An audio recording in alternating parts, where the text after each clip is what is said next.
The December wind howled through the ancient oaks surrounding Winterbourne Manor, their bare branches clawing at the grey sky like skeletal fingers. Inside the grand drawing-room, Lady Madeline Winterbourne sat in her usual corner, a book balanced on her lap, doing her utmost to become invisible. Poor Madeline! Her cousin Lavinia's voice drifted across the room, deliberately loud enough to be heard. 26 years old, and still without prospects. Mama says it's quite tragic, really. Madeline's fingers tightened on the leather binding of her book, but she kept her eyes fixed on the page. She had learned long ago that responding only encouraged them. Perhaps she prefers the company of her novels to that of gentlemen, another cousin, Beatrice, added with a tinkling laugh that set Madeline's teeth on edge. Though one cannot help but wonder if the choice was ever truly hers to make. Lady Amelia Winterbourne, Madeline's mother, looked up from her embroidery with a frown. Girls, that is quite enough. But her reprimand lacked conviction, and the damage, as always, was done. Madeline rose from her chair with as much dignity as she could muster. If you'll excuse me, I believe I shall take some air before dinner. She swept from the room before anyone could respond, her worn morning dress whispering against the Persian carpets. The moment she stepped into the corridor, she allowed herself a single, shuddering breath. How many more years of this could she endure? How many more family gatherings where she was the object of pity and poorly concealed mockery? "Careful, madam," a deep voice rumbled. "You nearly collided with me." Madeline looked up sharply and found herself staring into the darkest eyes she had ever seen. Black as midnight, set in a face of such striking masculine beauty that for a moment she forgot to breathe. The gentleman was tall, easily over 6 feet, with broad shoulders encased in an impeccably tailored black coat. His hair was dark as coal, swept back from a high forehead, and his features were sharp and aristocratic. Forgive me," she stammered, stepping back. "I did not see you there." Evidently. His gaze swept over her with an assessment that was neither unkind nor particularly warm. "You are Lady Madeline, I presume?" "I am. And you are?" "Adrian Redwyke." He offered a slight bow. "Duke of Stormholt. I arrived not 20 minutes ago. Your father was kind enough to extend an invitation for the Christmas season." The Duke of Stormholt. Madeline had heard the name whispered in drawing rooms across London. Wealthy beyond measure, devastatingly handsome, and utterly opposed to matrimony. At 32 years of age, he had evaded every matchmaking mama in England with a skill that bordered on the supernatural.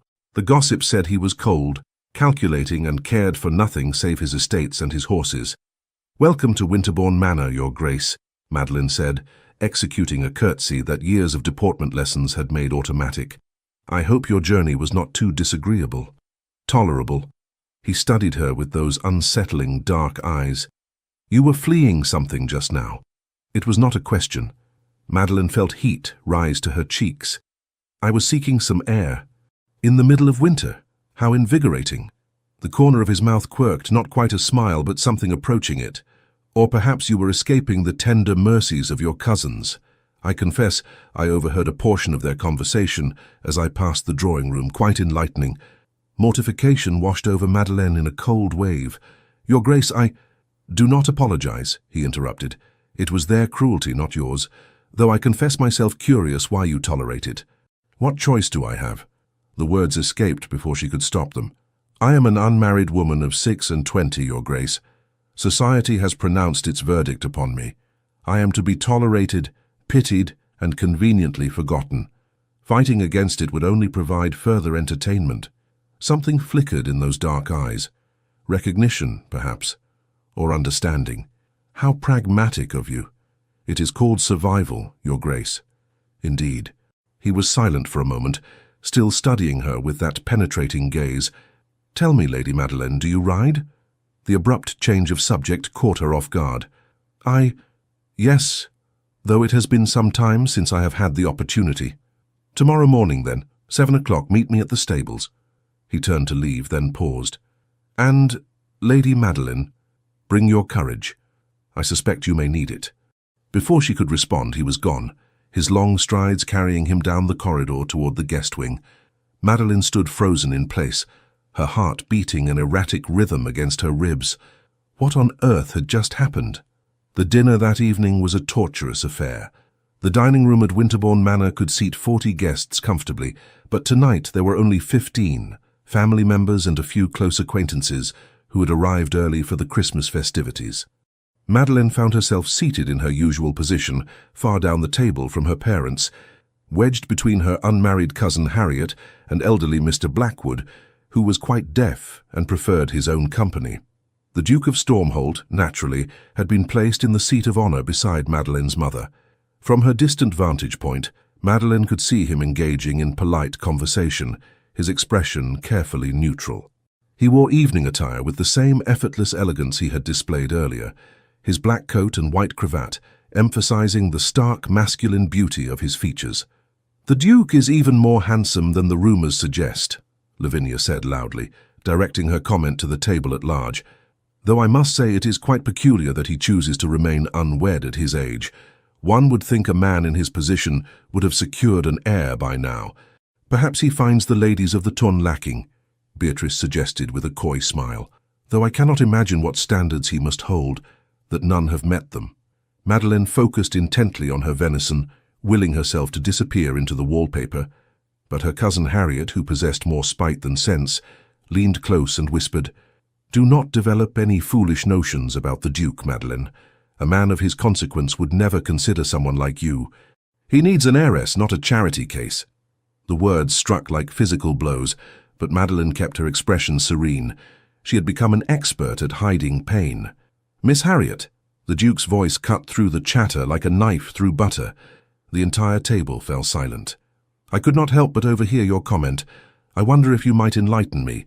What precisely constitutes a charity case in your estimation?" Harriet's face drained of colour. "Your Grace, I merely meant, because in my experience," Adrian continued, his tone conversational but his eyes cold as winter frost, "those who concern themselves with categorizing others are often desperately trying to secure their own precarious positions. Would you agree?" The silence was absolute. Harriet looked as though she might faint. Several other guests shifted uncomfortably in their seats. Earl Joseph Winterbourne, Madeleine's father, cleared his throat. "Your Grace, I apologize if—" "No apology necessary," Adrian said smoothly. "I was merely engaging Miss Harriet in philosophical discussion, though perhaps the topic is too complex for the dinner table."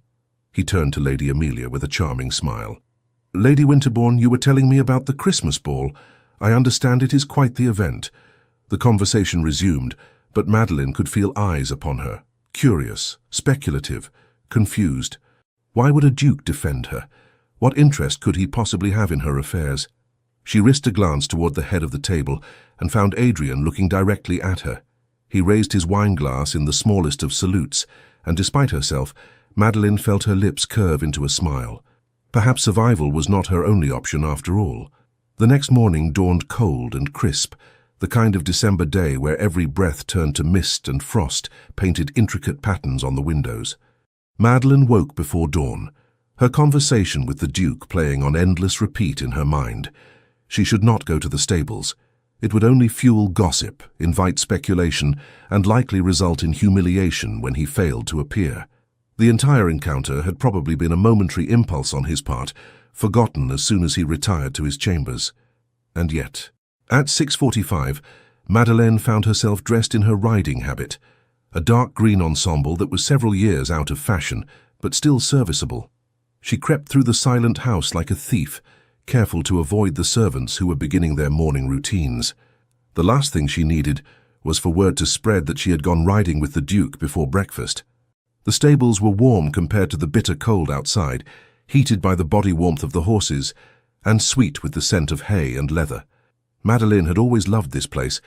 It was one of the few locations where she felt truly at peace. "You came." She spun around to find Adrian emerging from one of the stalls, leading a magnificent black stallion. He wore riding attire that somehow made him look even more imposing. Tall boots, buckskin breeches, and a dark coat that emphasized his broad shoulders. "I said I would," Madeleine replied, lifting her chin. "Did you doubt me?"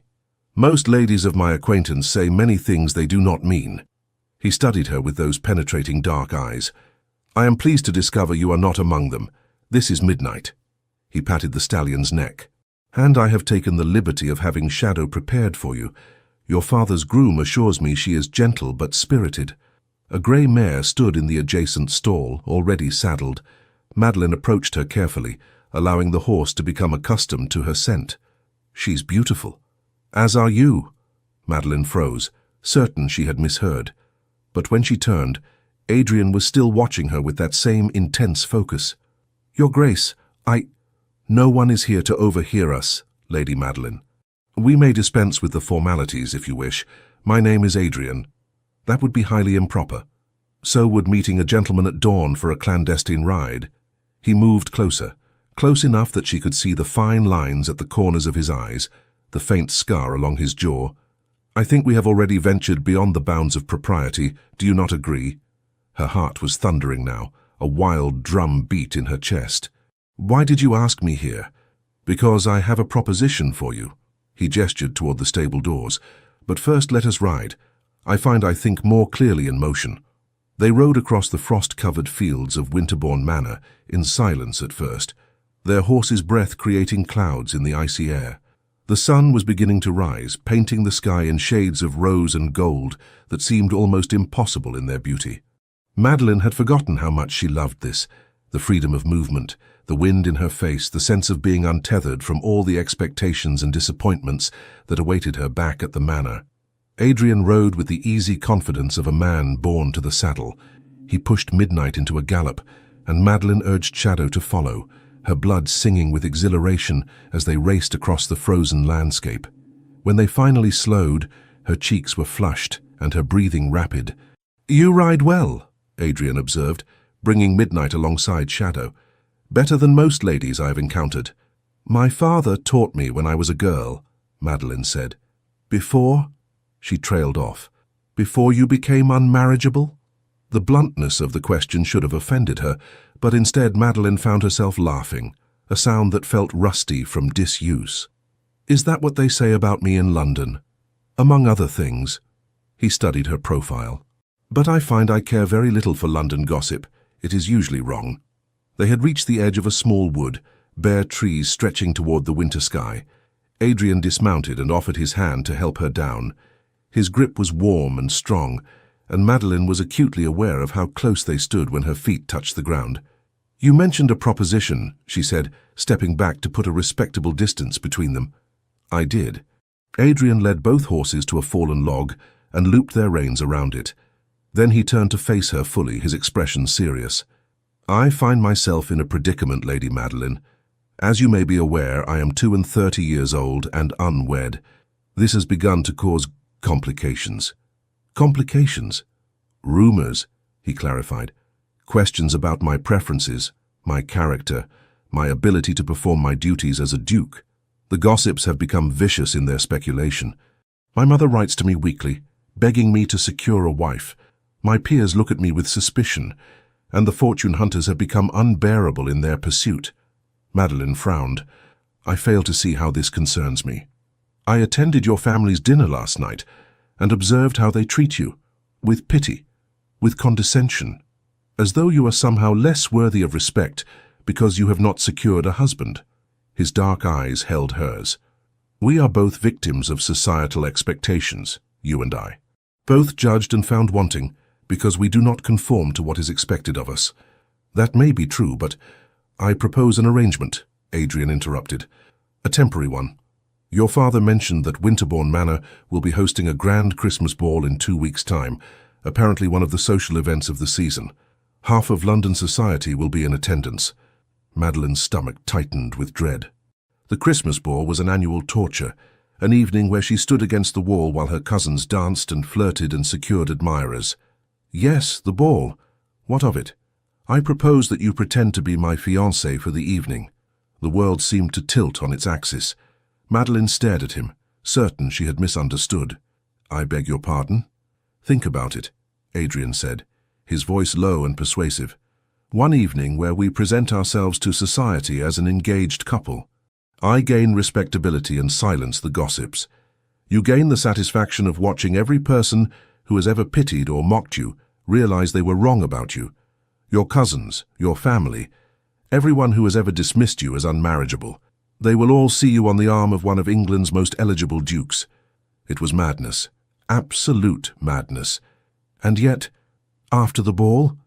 Madeline asked, her voice barely above a whisper. "We quietly end the engagement. Mutual agreement, no scandal. You return to your life, I return to mine. But we will have accomplished our goals.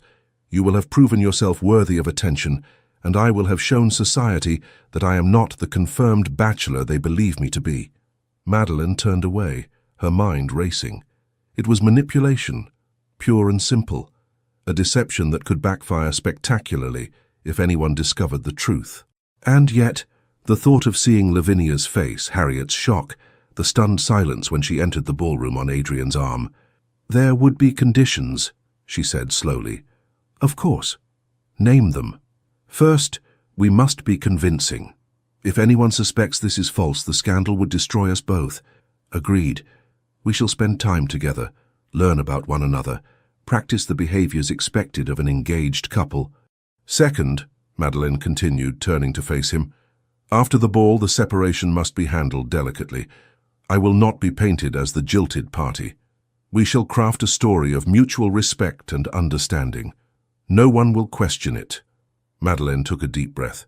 "And third, there can be no genuine sentiment involved. This is a business arrangement, nothing more. We pretend for the benefit of society, but we must not allow ourselves to be deceived by our own fiction." Something flickered across Adrian's face, too quick for her to identify. "You propose a rule, then, no real feelings." "Precisely. Do you agree?" He extended his hand. "I agree to your terms, Lady Madeleine. We shall be the most convincing false engagement in the history of English society. And when it ends, we part as friendly conspirators, nothing more." Madeleine looked at his outstretched hand, strong, elegant, offering her something she had never dared hope for, a chance to matter, even if only for one evening. Slowly, she placed her hand in his. "We have an accord, Your Grace." "Adrian," he corrected, his fingers closing around hers. "If we are to be engaged, you must call me Adrian." "Very well, Adrian." His name felt strange on her lips, intimate in a way that made her pulse quicken. "And you must call me Madeleine." "Madeleine." The way he said it, low and soft, sent a shiver down her spine that had nothing to do with the December cold. A beautiful name for a beautiful woman. "You need not practice flattery when we are alone," she said, pulling her hand away. "Save it for the ball." But as they walked back to their horses, Madeleine could still feel the warmth of his touch on her skin, and she wondered if she had just made the wisest decision of her life, or the most foolish.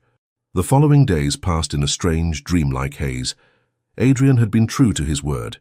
He spent considerable time in Madeleine's company, much to the astonishment of her family. They took daily rides across the estate, walked through the frost-covered gardens, and sat together in the library discussing books and philosophy. To any observer, they appeared to be conducting a proper courtship. "I confess I am utterly baffled," Lady Amelia said to her daughter one afternoon as they sat in the morning room. "The Duke of Stormholt has shown more interest in you these past 3 days than any gentleman has in 6 years. What can it mean?" Madeleine kept her expression carefully neutral as she worked on her embroidery. "Perhaps he simply enjoys intelligent conversation, Mama. Not all gentlemen are seeking frivolous entertainment." "But, darling, he is a duke. He could have his pick of any lady in England. Why would he choose to spend his time with—" She trailed off, but the implication was clear. "With me?" Madeleine finished, keeping her voice steady despite the familiar sting of her mother's doubt. "Perhaps you underestimate me, Mama, or perhaps you have been listening too long to Lavinia and her ilk." Lady Amelia had the grace to look ashamed. "I only worry for you, Madeleine. I would not wish to see you develop expectations that cannot be fulfilled. The Duke is notorious for avoiding matrimony." "Then we are well matched, for I have long since abandoned any expectations of marriage." Madeleine set down her embroidery and met her mother's eyes. "If the Duke finds me tolerable company, I see no reason not to enjoy it while it lasts." What her mother did not know, what no one knew save Adrian, was that their time together had become far more than mere pretense. During their rides and conversations, Madeleine had discovered a man of surprising depth and complexity. Adrian was well-read, wickedly intelligent, and possessed a dry wit that made her laugh in ways she had forgotten were possible. He was also, she was beginning to realize with growing alarm, dangerously easy to care for. "Tell me about your childhood," Adrian said on their fourth afternoon together as they walked through Winterbourne's portrait gallery. Snow was falling outside the tall windows, creating a hushed, intimate atmosphere. "There is little to tell," Madeleine replied. "I was an ordinary child who grew into an ordinary woman. I do not believe that for a moment." He stopped before a portrait of a young girl with dark curls and serious eyes. "Is this you?" "When I was 12, she confirmed, before I understood what it meant to be a disappointment." Adrian turned to study her face. "Who made you believe you were a disappointment?" "Everyone." The word escaped before she could stop it. "My mother, who grew weary of presenting me to society season after season with no results. My father, who stopped looking at me with pride and started looking at me with resignation. My cousins, who found endless entertainment in my failure to secure even a single marriage proposal. And why do you suppose you received no proposals?" Madeleine laughed bitterly. "I am not beautiful like my sisters. I am too tall, too plain, too serious. I speak my mind when I should be demure. I read books when I should be practicing pianoforte. I am, in short, everything a gentleman does not want in a wife." "How very fortunate for those gentlemen," Adrian said quietly, "that I am not interested in what they want." Madeleine's breath caught. They stood very close now, close enough that she could see the flecks of silver in his dark eyes, could smell the sandalwood scent of his cologne. "Adrian, we should not what? Speak honestly." He reached up and tucked a loose strand of hair behind her ear, his fingers grazing her cheek. "One of the advantages of our arrangement, Madeleine, is that we need not dissemble with one another. I find you fascinating. Your height is elegant, your features are striking, and your intelligence is intoxicating. If the gentlemen of London were too blind to see that, then they deserve their silly, vapid wives. You are merely being kind. I am never merely kind." His hand lingered near her face, and Madeleine found herself leaning into the touch before she could stop herself. "I am being honest. Something I suspect you have not experienced enough of in your life." For a long moment, they stood frozen in the portrait gallery, the falling snow creating a curtain of white beyond the windows. Madeleine's heart hammered against her ribs, and she was acutely aware of how easy it would be to close the small distance between them, to discover if his lips were as warm as his touch. "We should return to the house," she whispered, stepping back. "It is nearly time for tea." "Of course." Adrian's expression was unreadable as he offered his arm. "We must maintain propriety after all." But as they walked back through the corridors of Winterbourne Manor, Madeleine could not shake the feeling that their carefully constructed arrangement was beginning to crack at the foundations. The cracks became more evident with each passing day. On the fifth day, Adrian insisted on teaching Madeleine to waltz in the empty ballroom. "We must appear natural together," he reasoned. "If we stumble through the first dance at the ball, no one will believe our engagement is genuine." He was right, of course, but Madeleine had not anticipated what it would feel like to be held in his arms, to move in perfect synchronization with him as invisible musicians played in her imagination. Adrian was an excellent dancer, his movements smooth and confident, and Madeleine found herself relaxing into his lead. "You dance beautifully," he murmured, as they swept across the polished floor. "Why did no one ever notice?" "Because no one ever asked me to dance," Madeleine replied. "When you stand against the wall long enough, you become part of the furniture." Adrian's arm tightened around her waist. "Then they were fools, every one of them." "You keep saying that, but what? You do not believe me?" He spun her suddenly, pulling her even closer so that she could feel the heat of his body through the layers of fabric separating them. "Madeleine, look at me." She raised her eyes to his and found herself drowning in the intensity of his gaze. "I am many things," Adrian said softly. "Arrogant, certainly. Difficult, undoubtedly. But I am not a liar. When I tell you that you are remarkable, I mean every word. When I tell you that society's judgment of you is worthless, I speak the absolute truth. And when I tell you that any man would be fortunate to call you his wife, I am being more sincere than I have been about anything in my entire life." "Adrian!" His name was barely a whisper on her lips. "I know," he said, and there was something almost painful in his voice.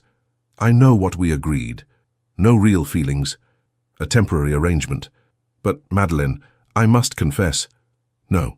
She pulled away from him abruptly, her heart racing. "Please do not say whatever you are about to say." "Why not?" "Because once words are spoken, They cannot be unspoken. She wrapped her arms around herself, suddenly cold despite the warmth of the room. We have an agreement, Adrian, a rule. The moment one of us breaks it, everything falls apart. And if the rule is impossible to keep, Madeline closed her eyes, then we must try harder. She heard him move closer, felt the warmth of his presence at her back. What if I do not want to try harder? He asked, his voice rough. What if I want to break every rule we established? What if I want to tell you that these past 5 days have been the most extraordinary of my life? What if I want to confess that when I look at you, I forget every reason I ever had for avoiding matrimony? Stop. The word came out as a plea. Please, Adrian, if you have any mercy, stop. For a long moment, silence filled the ballroom. Then she felt him step back, felt the absence of his warmth like a physical loss. Forgive me, he said formally. I have overstepped. It will not happen again.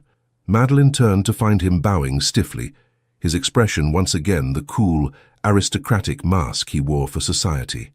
I should return to my chambers, she said. We can continue our preparations tomorrow. As you wish, Lady Madeline. The formal address stung more than she wanted to admit. But as she fled the ballroom, Madeline told herself it was for the best. They had a rule for a reason. Feelings led to hurt, to disappointment, to the kind of pain she had spent 6 years learning to avoid. She absolutely would not allow herself to fall in love with the Duke of Stormholt, even if it was already far too late to stop it. The next 3 days were agony. Adrian maintained a polite distance, treating Madeline with the same courtesy he might show any casual acquaintance. They still took their daily rides, still appeared together at meals, but the warmth was gone, replaced by a careful formality that made Madeleine's chest ache. Her family noticed the change immediately. It seems the Duke has lost interest, Lavinia said smugly over breakfast on the 8th day. How very predictable. I suppose even he has his limits when it comes to charity. Madeline focused on her tea, refusing to give her cousin the satisfaction of a response. But the words cut deep, confirming every fear she had harbored. Adrian had realized the truth that she was exactly what everyone said she was. Unmarriageable, unlovable, unworthy of genuine affection. I think you are wrong, Lavinia, a new voice interjected. Madeline looked up in surprise to find her younger sister, Charlotte, watching her with sympathetic eyes. I think the Duke cares for Madeline very much. Anyone who watched them together these past days could see it. Then why has he grown so distant? Lavinia challenged. Perhaps, Charlotte said quietly, because he is frightened. That afternoon, Madeline sought refuge in the library, her favorite sanctuary within Winterbourne Manor. The room was 2 stories tall, filled with thousands of volumes that represented every corner of human knowledge and imagination. She had spent countless hours here, losing herself in stories of adventure and romance, dreaming of a life beyond the narrow confines of her own. She was so absorbed in her book that she did not hear the door open. Hiding again? Madeline looked up to find Adrian standing in the doorway, still wearing his riding clothes. His dark hair was windswept, his cheeks flushed from the cold, and her traitorous heart lurched at the sight of him. I am reading, not hiding, she said, keeping her voice carefully neutral. There is a difference. Is there? He moved into the room, closing the door behind him. Because it seems to me that we have both been hiding these past 3 days. From the truth, from each other, from what we both know is happening between us. Adrian, please. No, Madeline. No more running. He crossed the space between them in 3 long strides and pulled her to her feet. I have tried to respect your wishes. I have tried to maintain distance, but I cannot do it anymore. I cannot pretend that this is merely an arrangement when every moment with you makes me question every decision I have ever made. You are not making sense. I am making perfect sense, and you know it. His hands gripped her shoulders, his dark eyes blazing with intensity. I told myself I would never marry because I watched my parents destroy each other with their indifference. I told myself love was an illusion perpetuated by poets and fools. But then I met you and everything I thought I knew became irrelevant. This is the arrangement talking, Madeline protested weakly. We have been playing at engagement, and the lines have blurred. Once the ball is over, I'm going to ask your father for permission to truly court you. Adrian's declaration hung in the air between them. Because I do not want a temporary arrangement, Madeleine. I want a real engagement, a real marriage, a real life with you. Madeleine felt tears prick her eyes. You do not mean that. You cannot mean that. Why can I not? Because men like you do not marry women like me. The words burst from her like a dam breaking. You are a duke, Adrian. You could have any woman in England, beautiful, accomplished, wealthy women with impeccable connections. Why would you choose someone who has been rejected by society?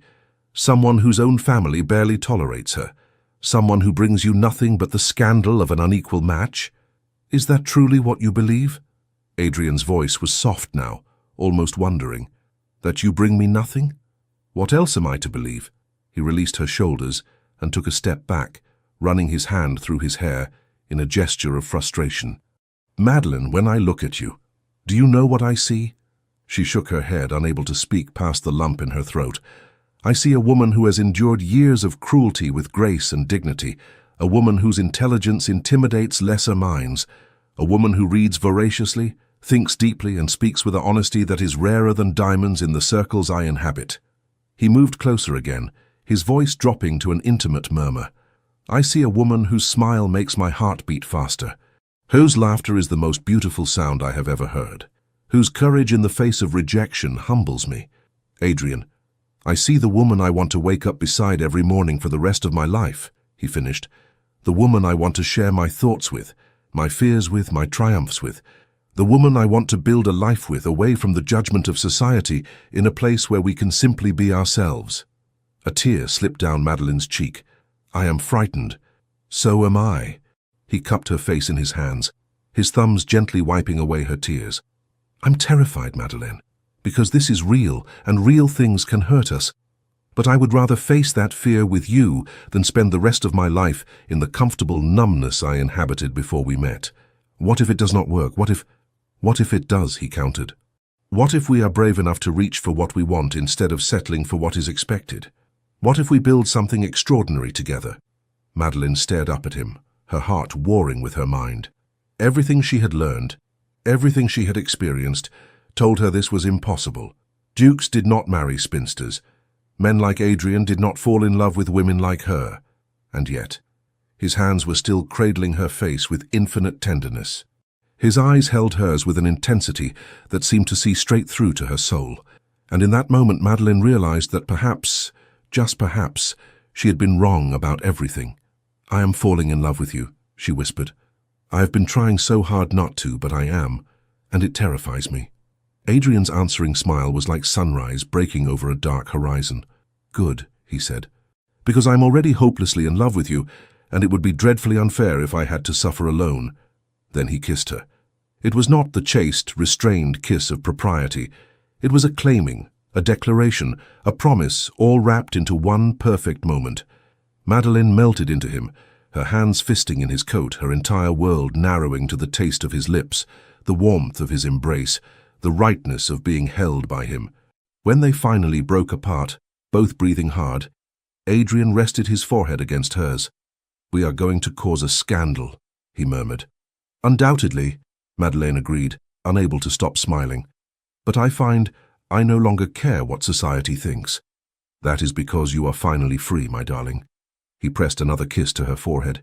Free to be yourself. Free to be loved as you deserve. Free to be mine. And you are mine, Madeleine said, the words feeling like a vow. No more running. No more hiding, no more pretending. No more pretending, Adrian agreed. But we still have a Christmas ball to attend, and I believe we owe your family quite the performance. Madeleine laughed, a sound of pure joy. I suppose we do. Though I confess after everything that has happened, I am no longer certain how to distinguish between performance and reality. Then we shall simply be ourselves, Adrian said, taking her hand and pressing a kiss to her palm. Two people who have been foolish enough to break their own rule and fall desperately in love. I suspect that will be shocking enough for everyone. As they stood together in the library, the winter afternoon fading into evening beyond the windows, Madeleine realized that her life had transformed completely in the space of 8 days. She had gone from resigned spinster to beloved fiancée, and not merely for show, but in truth. The Duke of Stormholt loved her, and against all odds, all expectations, all the cruelties society had inflicted upon her, Madeline Winterbourne had finally found exactly what she had been searching for in all those romantic novels: true love. The morning of the Christmas ball dawned clear and cold, the winter sun casting long shadows across the snow-covered grounds of Winterbourne Manor. The entire household was in organized chaos, servants rushing about with final preparations, guests arriving throughout the day, the ballroom being transformed into a glittering winter wonderland. Madeline stood at her bedroom window, watching carriages arrive one after another, disgorging London's elite in a steady stream.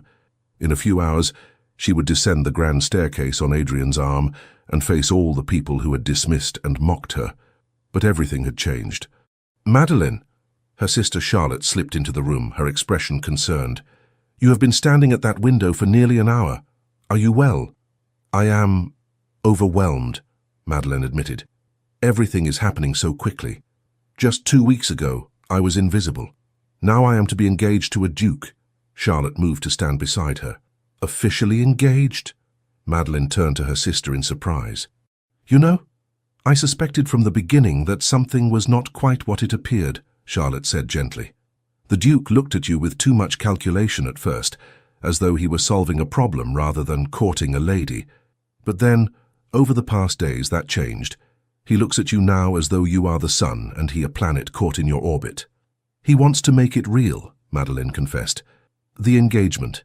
He says he will speak to Father after the ball tonight." "And what do you want?" It was such a simple question, and yet Madeline found herself struggling to answer. What did she want? For so many years, she had trained herself not to want anything, not to hope, not to dream. The habit of resignation was difficult to break.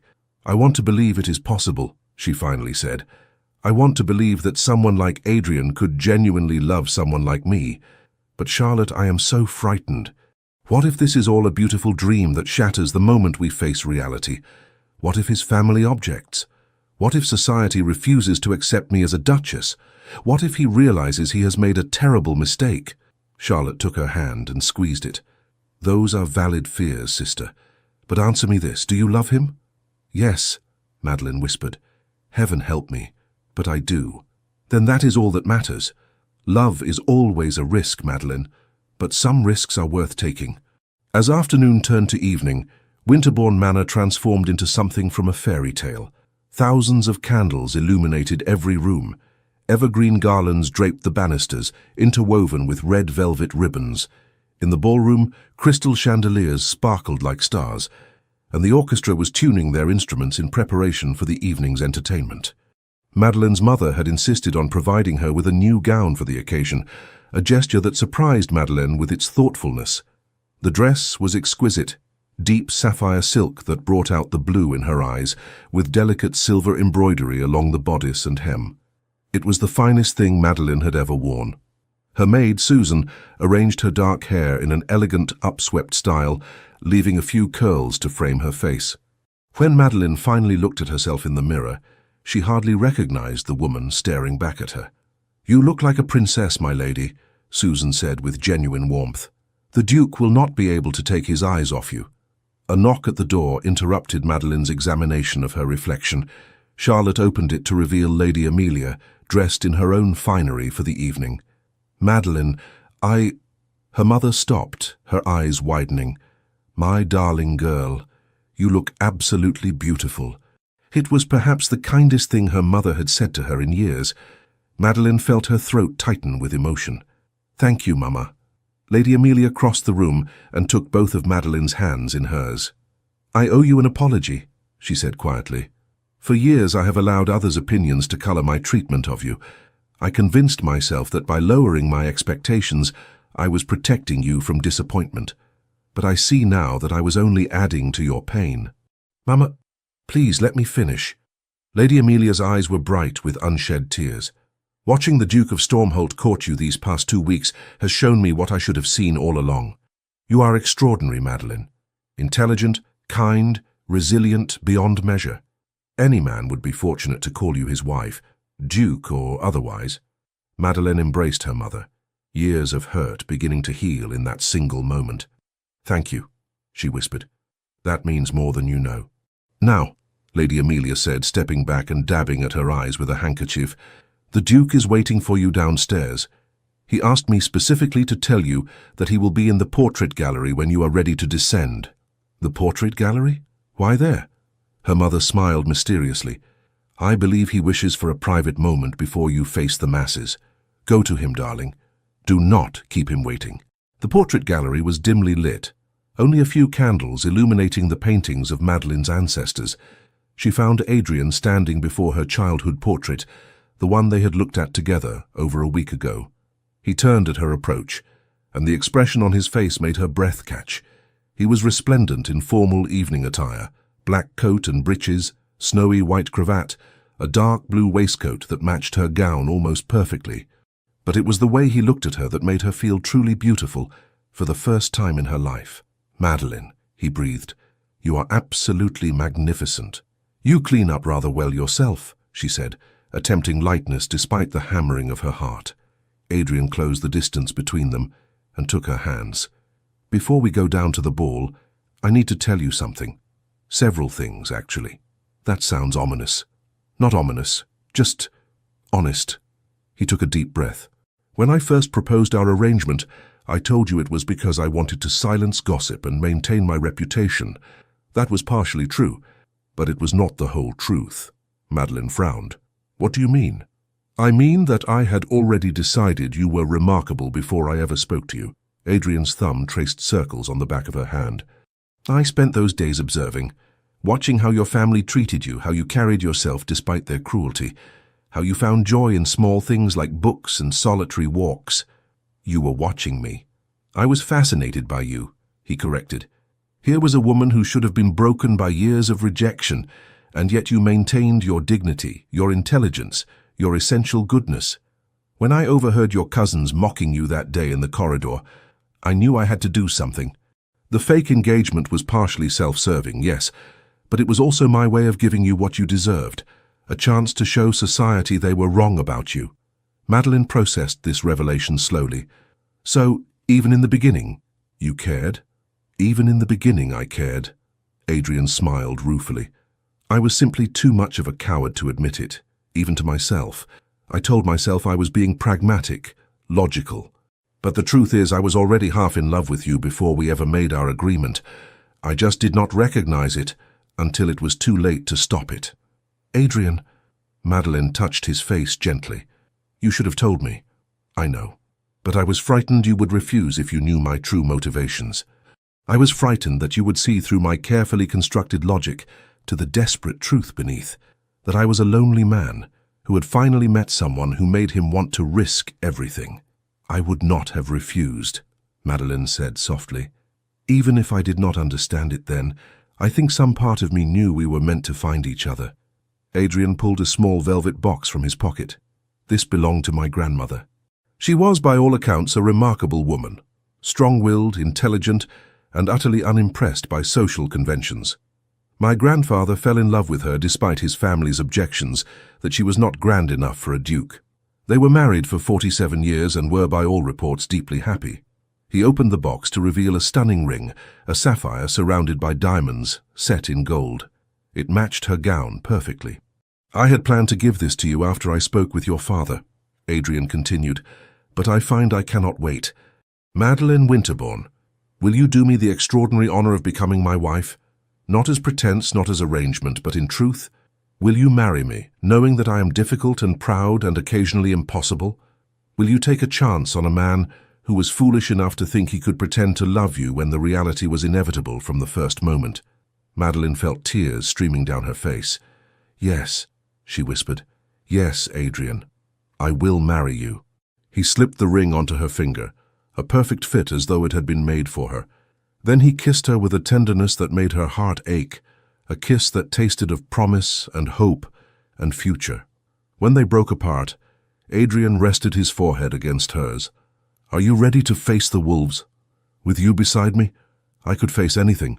"Good," he offered his arm, "because I intend to make quite the announcement this evening.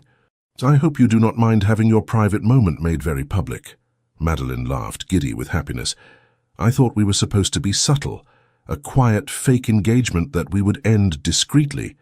"Plans change," Adrian said with a wicked smile. And I find I'm no longer interested in subtlety. I want all of London to know that you are mine and I am yours. Let them gossip. Let them speculate. Let them realize they were complete fools forever overlooking you." As they walked toward the ballroom, Madeleine's hand resting on Adrian's arm, she felt a sense of rightness settle over her. This was what she had been waiting for all these years. Not just love, but partnership. Not just acceptance, but celebration. Not just survival, but joy. The Duke of Stormholt had asked her to pretend to be his fiancée at the Christmas ball, but there would be no pretending tonight. The ballroom was already crowded when they arrived at the top of the grand staircase. Madeleine could see hundreds of faces turned upward, could hear the sudden hush as they caught sight of her and Adrian together. "Ladies and gentlemen," the butler's voice rang out, "His Grace, the Duke of Stormholt, and Lady Madeleine Winterbourne." They descended the staircase together, Adrian's hand covering hers on his arm. Madeleine kept her chin high, her gaze steady, even as she felt hundreds of eyes boring into her. She could see Lavinia's shocked face, Harriet's dropped jaw, her cousin's expressions of complete disbelief. At the bottom of the stairs, Earl Joseph and Lady Amelia waited with proud smiles. But it was the crowd's reaction that struck Madeleine most forcefully. The whispered speculations, the envious glances, the sudden realization dawning on face after face that they had been wrong about her. Adrian led her to the center of the ballroom. The orchestra ceased their playing. The entire assembly fell silent, waiting. "Your Grace," Earl Joseph said formally, "we are honored by your presence at our Christmas celebration." "The honor is mine, my lord," Adrian replied, his voice carrying throughout the vast space. "Though I confess I have an ulterior motive for my attendance this evening." The crowd leaned forward collectively, hungry for gossip. Adrian turned to face Madeleine, taking both her hands in his. "2 weeks ago I arrived at Winterbourne Manor a convinced bachelor, certain that matrimony held nothing for me but obligation and tedium.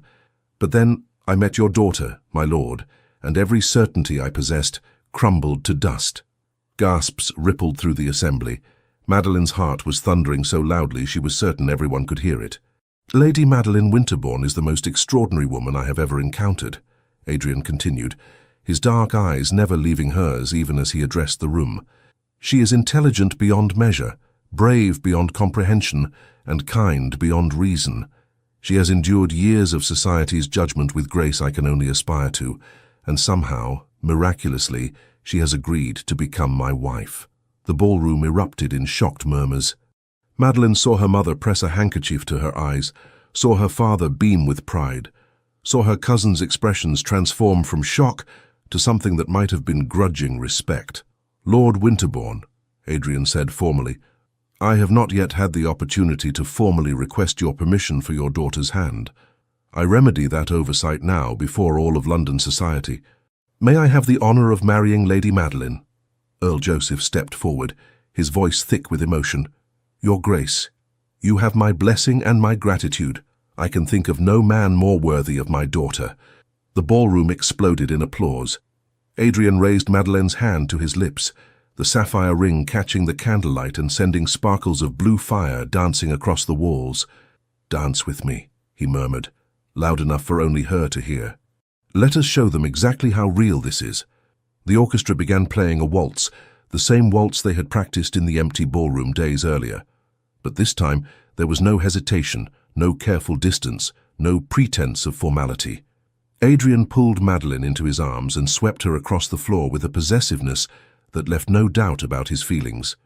"They are all staring," Madeleine whispered. "Let them stare." Adrian spun her, bringing her even closer. "Let them see what true love looks like. Let them understand what fools they were to ever dismiss you." As they danced, other couples gradually joined them on the floor, but Madeleine was only aware of Adrian, his strong arms holding her, his dark eyes gazing into hers, his love wrapping around her like the warmest cloak. "I love you," she said, not caring who might overhear. "And I love you," Adrian replied. "Today, tomorrow, and for all the days to come, you are mine, Madeleine Winterbourne." "And I am irrevocably yours." The waltz ended, and the ballroom erupted in applause once more. But before they could leave the floor, a voice rang out, "Your Grace, Lady Madeleine!" They turned to find Lavinia pushing through the crowd, her face flushed. For a terrible moment, Madeleine braced herself for cruelty, for some cutting remark designed to ruin this perfect moment.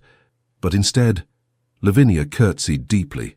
I wish to apologize," she said, her voice carrying in the sudden silence. "For years I have treated you abominably, Madeleine. I was cruel when I should have been kind, mocking when I should have been supportive. I allowed jealousy to poison my better nature." She raised her eyes, and Madeleine saw genuine remorse there. "You deserved better from me, from all of us. I hope you can forgive me." Madeleine stared at her cousin in astonishment. Around the ballroom, other family members were nodding, shamefaced. Harriet stepped forward next. "Lavinia speaks for all of us," Harriet said quietly. "We were wrong, Madeleine, terribly, unforgivably wrong. You were never the problem. We were." Adrian's hand tightened on Madeleine's waist, offering silent support. Madeleine took a deep breath, considering her response. She could be cruel now, could return every slight with cutting words of her own. They would deserve it. But as she looked around the ballroom, at her mother's proud face, her father's beaming smile, Charlotte's joyful tears, and Adrian's steady, loving presence at her side, Madeleine realized she had no room left in her heart for bitterness. "I forgive you," she said simply. "All of you. We cannot change the past, but perhaps we can build a better future." Lavinia's eyes filled with tears. "Thank you," she whispered. "You are far more gracious than I deserve." As her cousins melted back into the crowd, Adrian leaned close to Madeleine's ear. "You are remarkable," he murmured. "Have I mentioned that recently?" "Once or twice," Madeleine replied, smiling. "But I do not mind hearing it again." The remainder of the evening passed in a blur of well wishes and congratulations. Madeleine danced with her father, with Adrian's friends who had arrived for the ball, with gentlemen who had never before acknowledged her existence. She was embraced by matrons who had previously snubbed her, complimented by ladies who had once mocked her behind their fans. It was everything she had dreamed of and nothing like what she had expected, because the validation, the acceptance, the sudden respect, none of it mattered as much as the simple truth that Adrian loved her. As midnight approached, Adrian stole her away from the ballroom, leading her through the corridors to a small balcony that overlooked the snow-covered gardens. "I needed a moment alone with you," he explained, pulling her into his arms. "Away from the crowds, the gossip, the expectations. Just us." Madeleine wrapped her arms around his waist and rested her head against his chest, listening to the steady beat of his heart. "This is real," she said wonderingly. "Everything that has happened, it is all real." "It is real," Adrian confirmed, pressing a kiss to the top of her head. "You are mine, I am yours, and we are about to embark on the greatest adventure of our lives." "Marriage to you will certainly be an adventure," Madeleine teased. "You are the most stubborn, arrogant man I have ever met. And you are the most infuriating, challenging woman in all of England." Adrian tilted her chin up so he could see her face. "We are going to have a magnificent life together, Madeleine. I promise you that." "I believe you," she whispered. As church bells somewhere in the distance chimed midnight, announcing the arrival of Christmas Day, Adrian kissed her beneath the starlit sky. It was a kiss that tasted of new beginnings, of promises kept and promises yet to be made, of two lonely souls who had finally found their home in each other. When they finally returned to the ballroom, hand in hand, Madeleine caught sight of her reflection in one of the tall mirrors lining the walls. The woman staring back at her was radiant, flushed with happiness, eyes bright with love, smiling with a joy that transformed her completely. She was no longer the invisible spinster, the family disappointment, the woman society had dismissed. She was the future Duchess of Stormholt, and more importantly, she was beloved. Christmas morning dawned bright and clear over Winterbourne Manor. Madeleine woke in her own bed for perhaps the last time as an unmarried woman, the sapphire engagement ring catching the winter sunlight streaming through her window. It had not been a dream. She pressed her hand to her heart, feeling it race with a mixture of excitement and disbelief. In the space of 2 weeks, her entire life had transformed. She was engaged to a duke. She was loved. She was finally, gloriously happy. A soft knock at her door was followed by Charlotte entering with a breakfast tray. "I thought you might wish to take your morning meal in private," her sister said with a knowing smile. "After last night's excitement, I imagine you need some peace." "You are an angel," Madeleine said gratefully, sitting up against her pillows. "Last night was extraordinary," Charlotte supplied, setting the tray across Madeleine's lap. Miraculous. The most romantic thing anyone has ever witnessed. She sat on the edge of the bed, her expression turning serious. Madeleine, I have never seen you so happy. The Duke truly loves you. He does, Madeleine confirmed, still marveling at the truth of it. Charlotte, I keep waiting to wake up and discover this was all an elaborate dream.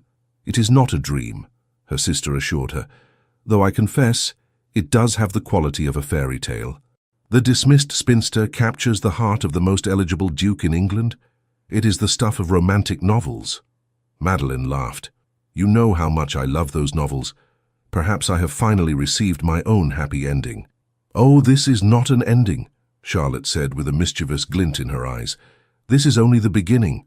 Now you must plan a wedding, manage a ducal household, navigate society as a duchess, and presumably produce an heir or two. Your adventure is just starting. The thought was both thrilling and terrifying, but as Madeleine looked at the ring on her finger, she felt a surge of confidence. With Adrian beside her, she could face anything. Adrian arrived at Winterbourne Manor's breakfast room, looking slightly worse for wear. Evidence that the gentleman had celebrated well into the early morning hours after the ladies retired.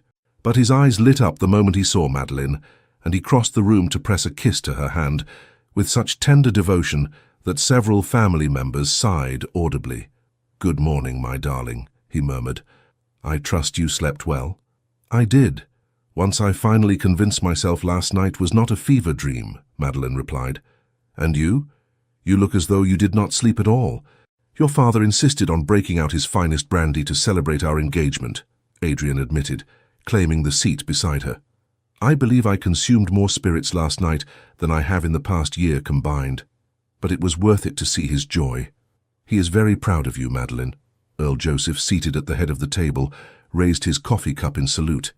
"Indeed I am. Though I confess, Your Grace, you gave us all quite the surprise last night. I had suspected some understanding between you, but I did not anticipate such a public declaration." "I am not a man who does things by half measures," Adrian said with a slight smile. "When I commit to something, or someone, I do so completely." "That much is abundantly clear," Lady Amelia interjected warmly. "Now we must discuss wedding plans. The season begins in April. Would you prefer a London ceremony, or something here at Winterbourne?" Adrian glanced at Madeleine. "That is entirely for my bride to decide, though I confess I am not inclined toward a long engagement. I have waited 32 years to find the right woman. Now that I have, I see no reason to delay." Madeleine felt heat rise to her cheeks. "How soon are you suggesting? Would February be too precipitous?" Adrian's dark eyes held a challenge and a plea in equal measure. "I realize it is unconventionally quick, but I find I am quite done with convention where you are concerned." "February," Madeleine repeated, her heart racing. That was barely 6 weeks away. But when she thought about waiting months to truly begin their life together, the idea seemed unbearable. "I think February would be perfect." Lady Amelia looked momentarily flustered. "But that allows so little time for preparations. The dress, the flowers, the guest list. Then we shall keep it intimate," Adrian suggested. "Family and close friends only. I have no desire for a grand spectacle. I simply want to marry Madeleine as soon as propriety allows." The Earl chuckled. "I can hardly object to a man so eager to wed my daughter. Very well. A February wedding it shall be." The weeks that followed were a whirlwind of activity. Madeleine found herself swept up in preparations that felt surreal in their joy.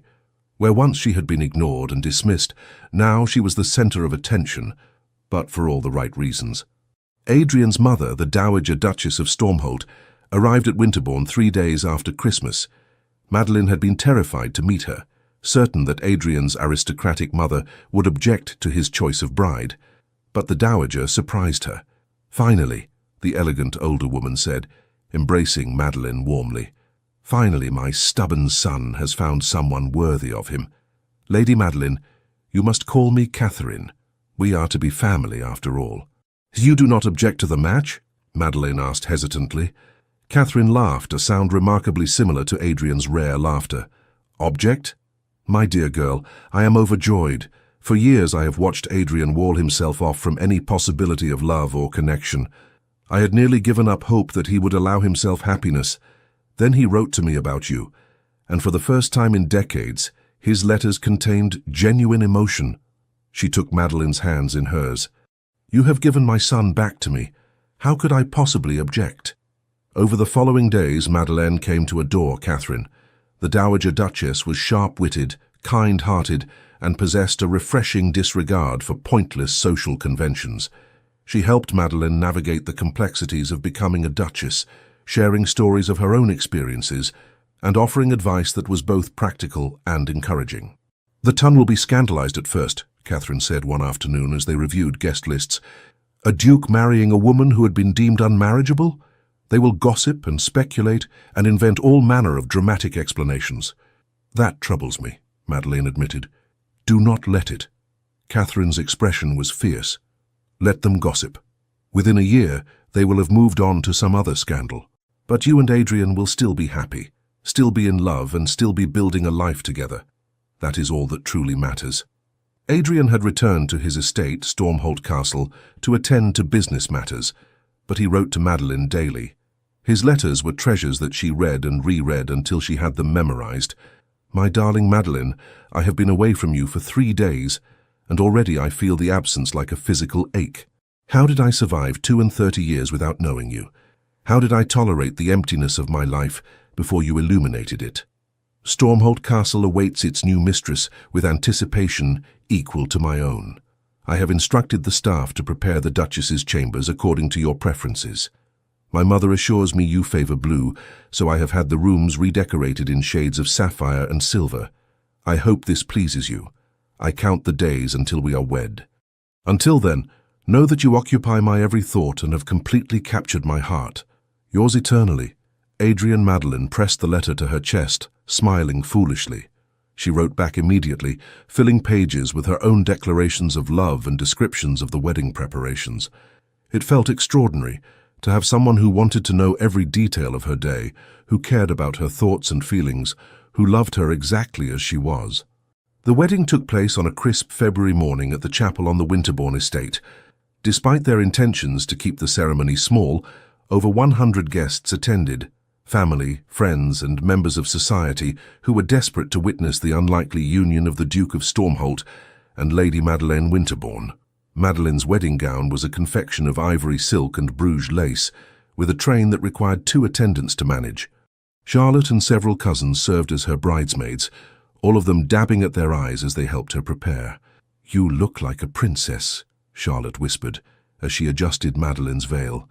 A radiant, beautiful princess who is about to marry her prince. Technically, I'm about to marry a duke, Madeleine corrected with a nervous laugh.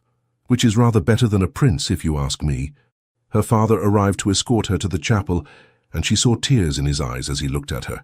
My darling girl, he said hoarsely, I am so very proud of you, and so very sorry for all the years I allowed you to believe you were anything less than extraordinary. Papa, no, let me say this. He took her hands carefully, mindful of her gloves. I failed you, Madeleine. I allowed society's cruel judgments to influence how I saw you, how I treated you. But watching you with the Duke, seeing the woman you have become despite all obstacles, I realize that you are the strongest, bravest person I know. Adrian is a fortunate man. I am equally fortunate, Madeleine said, squeezing his hands. He sees me, Papa. Truly sees me.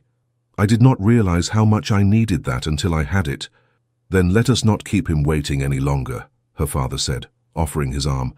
Your Duke is probably pacing a hole in the chapel floor. He was not wrong. When Madeleine entered the chapel on her father's arm, she could see Adrian at the altar, his hands clasped behind his back in what she recognized as a gesture of barely contained emotion.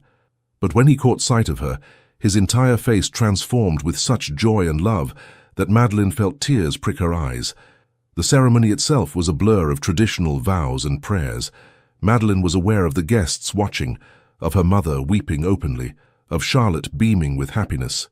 But mostly she was aware of Adrian, his strong hands holding hers, his dark eyes never leaving her face, his voice steady and sure as he promised to love and cherish her for the rest of their lives. I do, she whispered, when asked if she took this man as her husband. I do, Adrian replied when asked the same question, and the words held such conviction that several guests sighed audibly. When the vicar finally pronounced them man and wife, Adrian did not wait for permission to kiss his bride. He pulled Madeleine into his arms and kissed her with a thoroughness that bordered on scandalous, earning applause and a few shocked gasps from the assembled guests. "I love you," he murmured against her lips. "My wife, my Duchess, my Madeleine."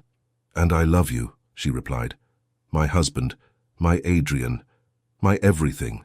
The wedding breakfast was a joyous affair held in Winterbourne Manor's grand ballroom, the same ballroom where, just 6 weeks earlier, Adrian had publicly declared his love. Now it was filled with guests celebrating their union, toasting their happiness, and marveling at the unlikely romance that had captured everyone's imagination. Lavinia approached Madeleine during the reception, her expression tentative. "Your Grace," she said formally, "I hope I might have a word." "Of course," Madeleine replied, noting that her cousin looked genuinely nervous. "And please, we are family. You may still call me Madeleine." Thank you." Lavinia twisted her hands together. "I wanted to say again how sorry I am for my past behavior. Watching you today, seeing how the Duke loves you, realizing the happiness you have found, it has made me examine my own conduct with shame. Lavinia, please, let me finish." Her cousin took a deep breath. "I was cruel because I was frightened of becoming what you were, unwed, dismissed, forgotten. I thought that by mocking you, I could distance myself from that fate. But I see now that I was wrong. You were never pitiable. You were patient, waiting for the right person to see your worth. I only hope I can learn from your example." Madeleine felt her heart soften completely. "We all make mistakes, Lavinia. What matters is that we learn from them and do better. I hope we can build a genuine friendship now without cruelty or competition." Lavinia's eyes filled with tears. "I would like that very much. Thank you for your kindness, Your Grace. You are a far better person than I deserve." As her cousin walked away, Adrian appeared at Madeleine's side, offering her a glass of champagne. "You handled that with remarkable grace," he observed. "Most women would have been less forgiving." "I am too happy to hold grudges," Madeleine admitted. "Besides, I understand what drove her behavior. Fear makes us do terrible things sometimes. I'm just grateful I no longer have to live in fear." "You will never have to fear again," Adrian promised, slipping his arm around her waist in a possessive gesture that sent pleasant shivers down her spine. "I will spend the rest of my life ensuring your happiness and security." "Such a heavy burden," Madeleine teased. "However will you manage? I suspect it will be the easiest task I have ever undertaken." He pressed a kiss to her temple. "Now, how much longer must we remain at this reception before we can escape to begin our wedding journey?" "Eager to leave already, Your Grace." "Desperately." His dark eyes held unmistakable heat. "I have been patient and proper for weeks now.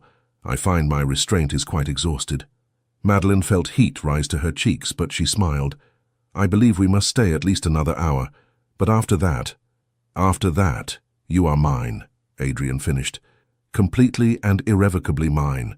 They departed for Stormholt Castle as the winter sun was setting, painting the snow-covered landscape in shades of pink and gold. The journey would take 3 hours by carriage, and Adrian had arranged for them to travel in comfort with heated bricks, warm blankets, and a basket of refreshments. But Madeleine had no interest in food or scenery. She was too busy studying her husband, still marveling at that word, in the close confines of the carriage. "You are staring," Adrian observed with amusement.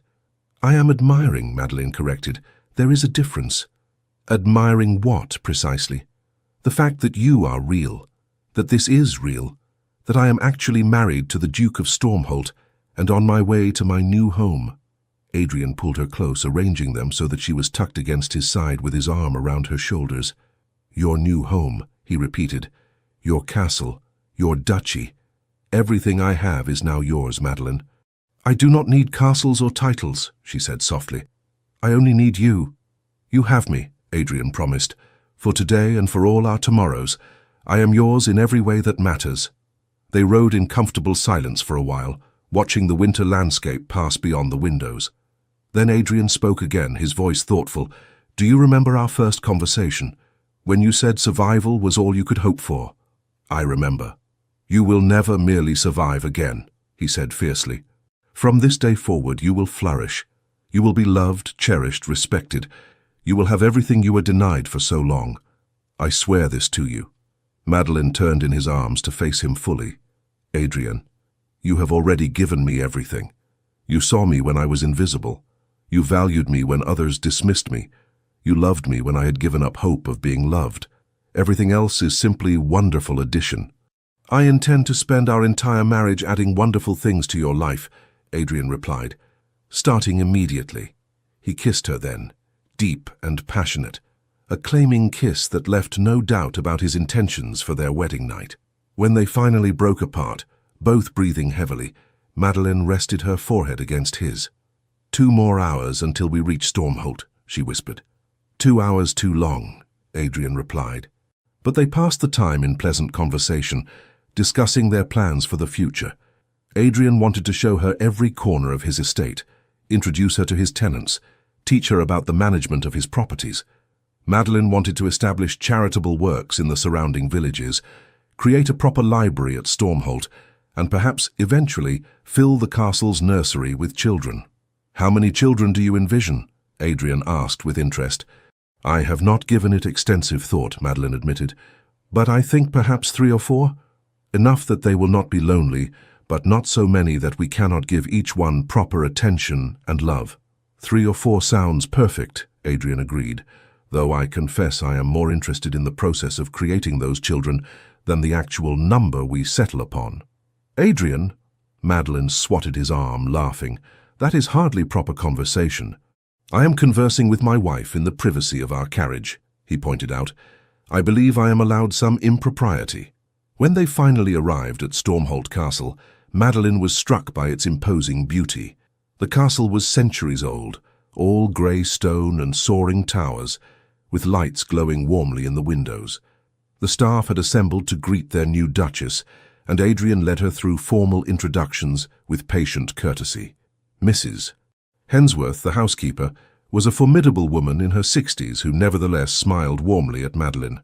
"Your Grace, we are delighted to welcome you to Stormholt. His Grace has spoken of little else but your arrival these past weeks." "Thank you, Mrs. Hensworth," Madeleine replied. "I am eager to learn about the household and make myself useful." "Useful?" Adrian interjected. "Darling, you are the Duchess. You need not make yourself useful. You need only make yourself happy." "I shall be happy making myself useful," Madeleine said firmly. "I am not accustomed to idleness, Adrian. I will need occupation beyond simply existing as your Duchess." Pride shone in Adrian's eyes. "Then we shall find you all the occupation you desire. But first," he turned to the assembled staff, "that will be all for this evening.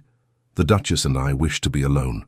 If the staff found this unusual, they gave no sign. They simply bowed and curtsied before dispersing to their quarters, leaving Adrian and Madeleine standing alone in the grand entrance hall. "Alone at last," Adrian murmured, pulling Madeleine into his arms. "Do you know how long I have been waiting for this moment?" "As long as I have, I imagine," Madeleine replied, her heart racing as he began trailing kisses down her neck. "Let me show you our chambers," he suggested, his voice rough with desire. "I believe you will find them quite comfortable." He swept her up into his arms, making her gasp and laugh. "Adrian, you do not need to carry me." "Oh, but I do," he insisted, already carrying her toward the grand staircase. "It is tradition for a groom to carry his bride over the threshold, and I find I am quite devoted to tradition when it suits me." The Duchess's chambers were magnificent, all done in the shades of blue and silver Adrian had mentioned in his letter, with a massive 4-poster bed draped in silk. But Madeleine had eyes only for her husband as he set her gently on her feet. "I love you," she said simply, "more than I have words to express." "Then perhaps words are unnecessary," Adrian replied, beginning to remove the pins from her hair. "Let me show you instead how much I love you, how much I have been longing for this moment, how completely you own my heart." And as the fire crackled in the hearth and the winter wind howled outside, Adrian kept his promise. He showed Madeleine with tender touches and passionate kisses exactly how precious she was to him. He worshipped her with his hands and his mouth and his body, demonstrating with every caress that she was cherished beyond measure. Later, as they lay tangled together in the silk sheets, Madeleine traced idle patterns on Adrian's chest. "I have something to confess," she said softly. "Oh? Have you been harboring secrets from your husband already? Adrian's tone was teasing. Do you remember our rule? The one we established when this all began? No real feelings, only pretense. I remember. I broke that rule the very first day, Madeline admitted. When you defended me at dinner, when you invited me to ride with you, I was already halfway in love with you before we even made our agreement. I just did not want to admit it to myself. Adrian turned to face her fully, his expression tender. Then we are equally guilty, my darling, because I broke that rule before I even proposed it. I was falling in love with you while I was still trying to convince myself this was merely a practical arrangement. We are both terrible liars, it seems. The worst, Adrian agreed. Thank heavens for that. They fell asleep in each other's arms, two souls who had found their perfect match against all odds and expectations. A few years later, the gardens at Stormholt Castle were in full bloom, roses and honeysuckle perfuming the warm June air. Madeline sat on a blanket spread beneath an ancient oak tree, watching her husband chase their 2-year-old son, Thomas, across the grass. I am going to catch you, Adrian declared in exaggerated menace. The Duke of Stormholt always catches his prey. Thomas shrieked with laughter, his dark curls bouncing as he ran on chubby toddler legs. He looked remarkably like his father, the same dark eyes, the same aristocratic features, though his temperament was decidedly more sunny. Mama! Thomas cried, throwing himself into Madeline's arms. Save me. I shall protect you from your fierce papa, Madeline promised, holding her giggling son close, though I fear he is quite determined. Adrian collapsed onto the blanket beside them, pulling both Madeline and Thomas into his embrace. Defeated by a woman and a small child, my reputation is quite ruined.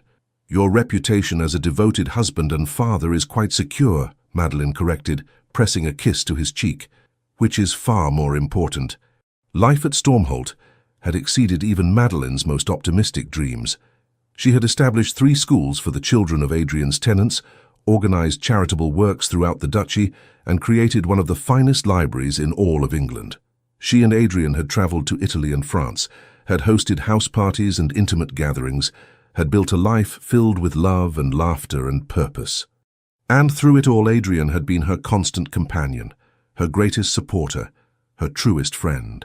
He loved her with an intensity that never dimmed, cherished her with a devotion that never wavered, and reminded her daily that she was precious beyond measure. What are you thinking about? Adrian asked, studying her face. About how far I have come, Madeline replied. 3 years ago, I was invisible, dismissed, certain I would spend my life alone and unloved. And now, she gestured at the scene around them, at their beautiful home, their perfect son, the life they had built together. Now I have everything I never dared to dream of. We have everything, Adrian corrected, because this life would be meaningless without you in it. He kissed her softly, then grinned. Though I confess I am eager to expand our family. Thomas needs a sibling. Does he? Madeline asked with a secret smile. Something in her tone made Adrian's eyes sharpen. Madeline, I was planning to tell you this evening, but I suppose now is as good a time as any. She took his hand and placed it gently on her still flat stomach. Thomas will have a sibling by Christmas. For a moment, Adrian simply stared at her. Then he let out a whoop of joy that startled the birds from the trees and made Thomas clap his hands with delight. He kissed Madeline thoroughly, then her stomach, then her lips again. Another child, he breathed. Madeline, you are extraordinary. You give me everything. We give each other everything, she corrected. That is the nature of true partnership. As the afternoon sun warmed the gardens and Thomas played contentedly with his wooden toys, Madeline reflected on the strange journey that had brought her to this moment. She had started as an unwanted guest at her own family's gatherings, invisible and dismissed. She had agreed to a false engagement as a desperate attempt to matter, just once, to someone. But that false engagement had transformed into the truest love she could have imagined, and the Duke who had asked her to pretend to be his fiancé at a Christmas ball had become her husband, her partner, the father of her children, and the keeper of her heart. Sometimes, Madeline thought, the best things in life come from taking chances, from being brave enough to reach for what seems impossible, from believing that you deserve love, even when the world tells you otherwise. And sometimes the greatest love stories begin with a simple question and one impossible rule. Pretend to be my fiancé, but do not fall in love. Some rules Madeleine had learned were made to be broken, and she had never been more grateful for her own rebellious heart. The end. Dear listener, tonight I want to tell you something nobody else will say. The world has taught you to apologize for taking up space, to shrink yourself, to believe that if love hasn't found you yet, or if dreams haven't materialized on society's timeline, then somehow the fault lies with you. You've learned to scan rooms looking for proof of your inadequacy, measuring yourself against impossible standards, keeping score of everything you lack. But here's what Madeleine discovered, and what I hope settles into your bones tonight like warm honey. The people who dismissed you were never your mirror. They were simply showing you their own limitations. Think about that. Every person who looked past you, who underestimated you, who failed to see your magic, they weren't revealing a truth about you. They were revealing the boundaries of their own vision. Some people can only see what glitters on the surface. They miss the diamond because they're hypnotized by rhinestones. You have been auditioning for the wrong audience your entire life. And the exhaustion you feel, that bone-deep weariness, it comes from performing in a theater where the seats were always empty. You've been trying to prove yourself to people who were never capable of understanding you in the first place. That's not failure. That's freedom waiting to be claimed. Adrien didn't rescue Madeleine. Let's be clear about that. He simply had the good sense to recognize what was already there, a woman of substance who had been standing in plain sight all along. She didn't become worthy when he noticed her. She had always been worthy. He just had better eyes than the others. Here's the truth they don't tell you in fairy tales. Sometimes the most radical act of courage isn't slaying dragons or climbing towers. It's sitting quietly with yourself and saying, I see you, I value you, and I'm not abandoning you anymore. It's learning to be the Adrien to your own Madeleine, the one who finally looks at you with clear eyes and says, how did everyone else miss this? Tonight, as you drift towards sleep, I want you to imagine something. Imagine all the judgments, all the rejections, all the cruel words and dismissive glances. Imagine them as stones you've been carrying in a heavy sack on your back. One by one, you're setting them down, not because you've earned the right to release them, but because they were never yours to carry in the first place.